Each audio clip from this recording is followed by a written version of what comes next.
I've been putting off doing this kind of topic since I didn't think, and I still don't think, I have opinions so out of the norm that it warrants a whole video. But I think it would be cool to make one early on and see if my opinions changed in the future, like maybe a year. I don't know, we'll see. Also, making this type of video, at least one, feels almost obligatory, so here's my unpopular opinions. Lip syncing isn't all that big of a deal. So I've heard many people complain about how they hate how groups no longer sing live and how lip syncing is being heavily relied on. Honestly, I don't care. I think the main reason for this is that I've always been way more interested in the performances. I kind of prioritize an idol being a better performer than a singer. You can be the best vocalist in your group, but if your fan cams are boring, I'm not going to watch them. There's a reason most of my biases are the main dancers of their groups or the idols with the best stage presence. This isn't to say I don't have biases that aren't known for their who are known for their vocals rather than their performances, but that's just much rarer. If lip syncing ensures that the idols give out a better performance, then I am completely for it. Ideally, they can do both. They can perform the best of their abilities while giving excellent vocals. However, if they have to sacrifice one over the other, then I prefer if they sacrifice the vocals. Unless it's a concert, because of course there are scenarios when I prefer them to do live vocals. And I think that performance in a concert doesn't have to be at music bank levels of production, and they should be using live vocals. Also, if the song is a ballad, in which vocals are the focal point, then absolutely I expect live vocals. As well as if the choreography isn't intensive, then I don't see why a heavy backing track was needed. Just, I see a lot of people when they make arguments for live vocals, they downplay the performance aspect, and that's where they lose me, because I just can't agree that the performance aspect is secondary or less important. If it's not more important, then it's just as important to be a good performer as it is to be vocally trained. I feel like I will get a lot of pushback from this particular opinion because I know that particularly a lot of international fans, the consensus is that there needs to be more focus on vocals and less reliance on lip syncing, but this is really just my opinion and what my preferences are when I'm choosing which idol to support. Talking about vocals, I'm just gonna say it, vocal tiers make no sense to me. And I don't know if my first opinion makes any opinion I have on vocals like invalid, but just hear me out, please. Maybe it's because I'm not a singer and actually I'm incredibly tone deaf, but I just don't understand it. I see so many idols with decent vocals get ranking of F or D, which absolutely baffles me. If I'm not mistaken, F or D is a failing grade, and these idols definitely do not deserve that. To me, F or D ranking would constitute someone who is unlistenable and unable to hold a single tune. It would mean someone whose singing is so bad that it's painful to listen to, which most idols do not fall into this ranking. I guess that more idols would rank in C tier if we're being completely honest, in my humble opinion. I don't know why fans are particularly brutal with rating idols' vocals, especially when they're pretty generous with their dancing. I see a lot of them getting S tier for their dancing and C tier or F tier for their vocals. I don't think I've seen many idols get past the B tier. When it comes to ranking vocals, it seems like a lot of people put the idol's longevity and prestige within the industry and conflate that with talent. It's not surprising that a lot of the B tier and above idols are from the second and prior generations, as you do get more skill the longer you train that skill.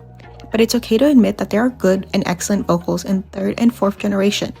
All the good vocalists have not disappeared with the second generation. I hope you guys know that. International fans are just as bad as Knetz. I made this point in my Are You Next video, and I go more in depth there, but it needs to be said again. International fans have this weird superiority complex against Knetz, in which we think we are better than them, but we honestly participate in the same antics. We're just as reactionary and we're just as obsessed with visuals. I think this is mostly because we only see snippets of what Knetz say and do, and whenever we do see them, we're going to see the worst parts.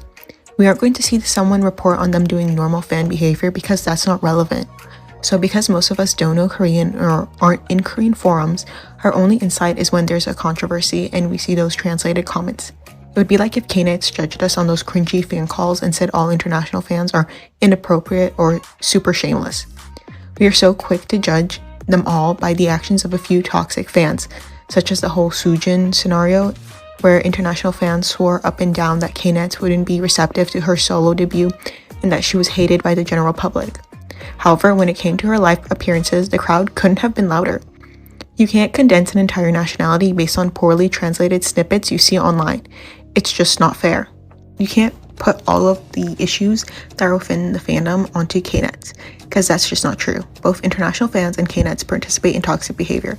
Whatever problem that's within this fandom, both sides are responsible for perpetuating it.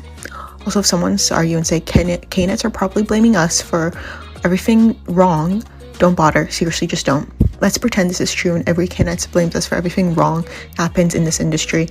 Just because they're doing that doesn't mean we should too. And that's just on being mature. And I mean it. I so don't care about BTS's releases as a group for the past few years. I find them to be boring and bordering on cash grabs, but their solo stuff, so good.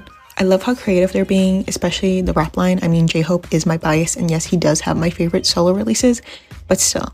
I mean, I knew that those three had been pretty involved with making music, but they really outdo themselves with each release that comes out.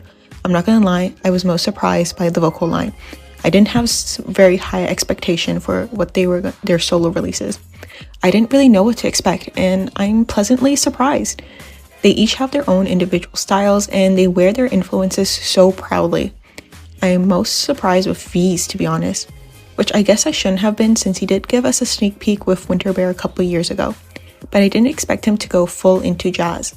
I almost expected him to pivot into acting and that to be his focus. I really hope him doing jazz will encourage more groups and soloists to do jazz, and I know there are already a few groups and soloists that do jazz, but I hope it becomes a trend. I really want K-pop to have a bossa nova era. I love this genre so much. Please, I need more. It's quite literally one of my favorites, and I could talk about it for hours on its history and its impact on Brazil and Brazilian pop culture and Brazilian popular music. And if not bossa nova, I'm okay with tropicalismo too, but enough. This isn't about that. Anyways, I'm super excited to see how they develop as individual artists, and I hope this encourages other groups that have been going on for a long time to also pursue individual work.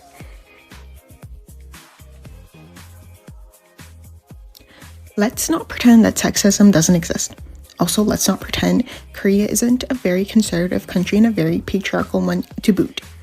Context matters, and I'm so tired of people acting like these opinions exist in a vacuum. So when Miyeon makes the moves more feminine during the short dance challenges, it is completely different from boy groups changing the choreo to be more masculine during proper covers. Because that's what we're comparing. Not Miyeon properly covering these boy groups, but a short silly dance. Full disclaimer, I never had a problem with boy groups changing the dance to be more masculine. I thought it was stupid and made the cover worse. At most, it would get me to roll my eyes, but it was not one of my top concerns. However, acting like Miyeon making the dances more girly during the dance challenges is absolutely laughable. There are idols who have said that male dancers have it harder because they're male, and female dancers have it easier because they're female. And that girl group dances are inherently easier because they're girl group dances. So this comparison will never have merit to me.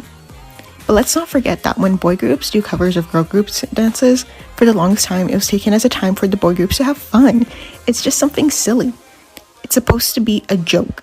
Isn't it so funny being a girl? And when girl groups did boy group covers, it was to show that they could dance. Because it wasn't enough that they danced to their own choreos in heels most of the times, but no, to show that they had merit as a dancer and were actually talented, they had to prove it by doing boy group choreo, because it wasn't enough their own. It's annoying, especially as someone who is predominantly a girl group fan, seeing the idols I follow have to prove themselves to be better than their male juniors to be seen as equals. And of course, this isn't the biggest issue plaguing feminists, but it's still very disappointing to see. And the worst part is that it's a lot of female fans who are making these biased judgments. It could never be me. Let's just say that. It needs to be said, G-Idol makes polarizing music, and I absolutely love them for it. Even when I don't like a G-Idol song, I have major respect for them doing something new and different. But it has to be said that G-Idol makes music that is polarizing. Not everyone is going to like it, and that is fine. I see a lot of G-Idol fans get very defensive whenever someone says they don't like one of G-Idol's music or one of their more out there music. But I don't think even G-Idol is striving for everybody to like them. Of course they want to be successful, and of course Cube wants to make more money, but I don't see them chasing trends for success, or making music that's palatable to everyone just to be liked. That doesn't fit with their group's image, and this is what makes them such a compelling group. They like to challenge their audience more than other groups, and I'm not saying that they are the most innovative group because again, they still have mass appeal as a mainstream group, but regardless, they still retain a rare quality in the saturated industry. I don't particularly enjoy Wife or Allergy, and it doesn't matter to me that they have good messages, because unfortunately, a good message does not make a song any better. But that doesn't mean I don't like the group. I just don't vibe with these songs. Not every song by your fave is going to be universally loved, and this is going to be especially true about a group like G-Idol. So you can't get mad anytime someone says they don't have a song or two of theirs that they don't like. But the interesting thing about G-Idol is that even though they can have a comeback that I don't like, my interest for them is never going to falter. Unlike other groups, I think this is because they always are doing something new and interesting. Of course, this is different if someone is sending hate towards a girl or being xenophobic about their pronunciation. This is happening at this very moment with their latest comeback, Super Lady, because yes, making fun of someone's accent when they're speaking in a foreign language is xenophobic. Which, let me get on a tangent here. Isn't it funny in a completely unfunny way that a couple years ago when Miyeon and Soyeon did a cover of Butter, people were complaining that Miyeon's English, her accent was too good? There's something about how you guys fetishize idols and they get mad if they aren't Asian enough, but at the same time will use like these qualities as some sort of attack on them. Someone more eloquent will be able to speak on this more, but since this is just a silly, unpopular opinion, but I just wanted to put that out there. She's pronouncing the words to the best of her abilities, Soyeon, that is, and it's completely understandable what she's saying. And let's say you don't understand. Just search it up anyways. You're going to have to do it because the song is mostly Korean.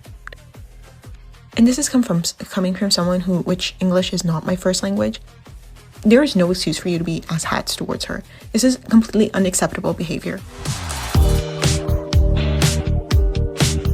So these are all my semi-unpopular opinions.